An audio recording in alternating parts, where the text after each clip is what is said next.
Según lo indica Portafolio en su edición de junio 15, Fasecolda estima que entre 2 y 3 millones de colombianos en estos momentos y debido a la pandemia están realizando su actividad laboral desde su casa. Y según un estudio de la Federación Colombiana de Gestión Humana, el 76.2% de las empresas piensan mantener entre 2 o 3 días a la semana esta modalidad de trabajo después de la terminación del aislamiento. En un anterior video vimos cómo el Ministerio de Trabajo expidió la circular 021 y en la cual señala que el trabajo en casa es una modalidad de trabajo ocasional, temporal y excepcional, esto en virtud de las directrices dadas por la Presidencia de la República en la fase de mitigación del COVID-19 y la declaratoria de la emergencia social. ¿Pero qué es el trabajo en casa? Bien, el trabajo en casa es la condición que tiene una persona asalariada cuando realiza ocasionalmente su trabajo en su domicilio o en un lugar diferente a su lugar habitual de trabajo. Para optar por esta modalidad debe existir siempre un acuerdo entre empleador y trabajador.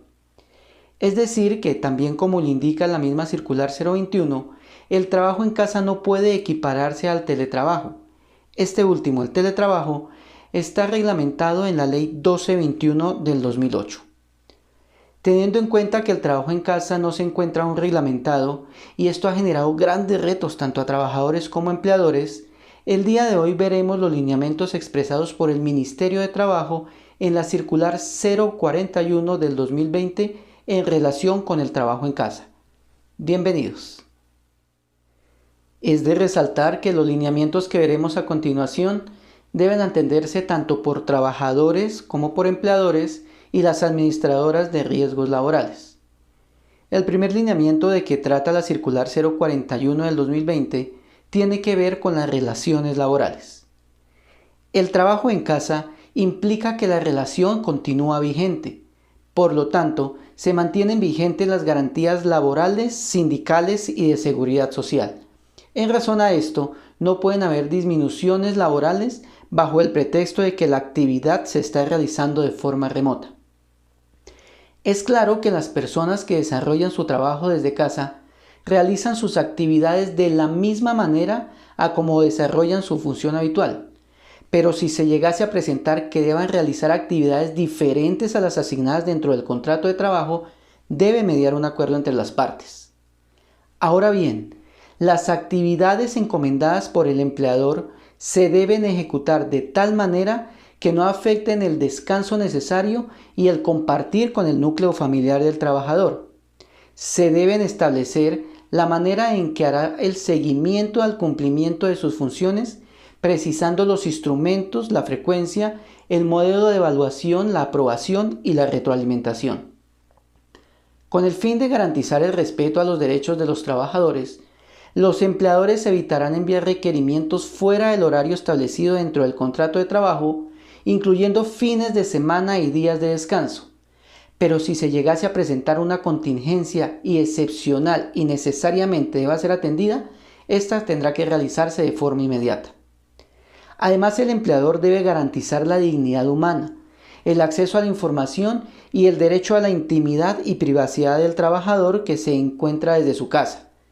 Igualmente, para el caso de las trabajadoras que se encuentran en su periodo de lactancia, se mantienen los lapsos señalados en el artículo 238 del Código Sustantivo del Trabajo. Debe tenerse en cuenta que durante el periodo de trabajo en casa se mantiene el procedimiento disciplinario establecido y conocido por las partes. El segundo lineamiento está relacionado con aspectos en materia de jornada de trabajo.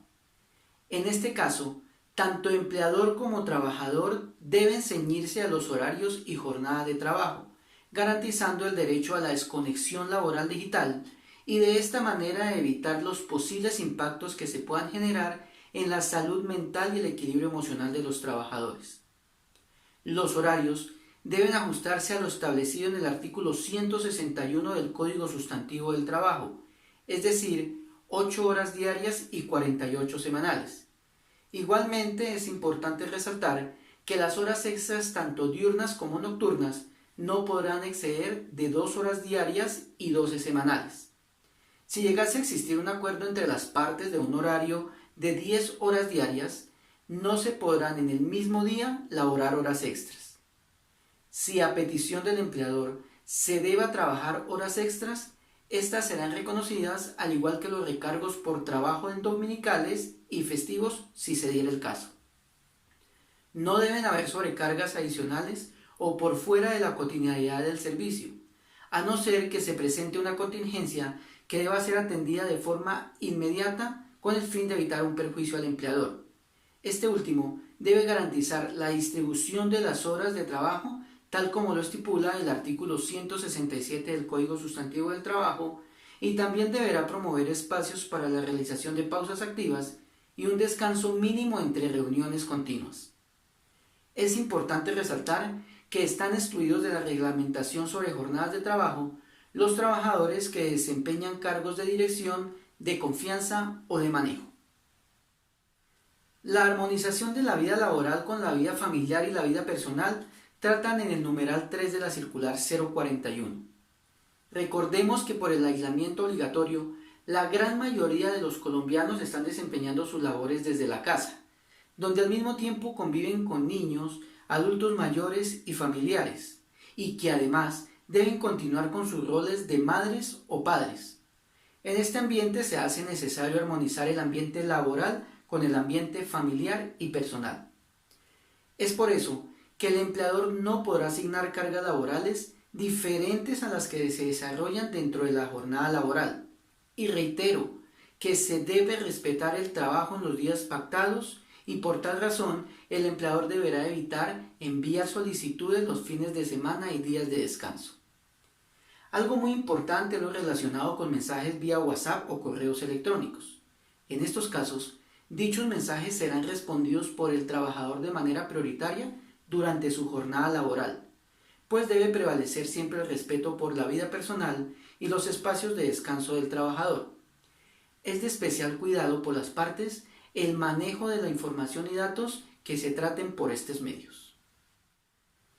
Por último, la circular trata de aspectos en materia de riesgos laborales.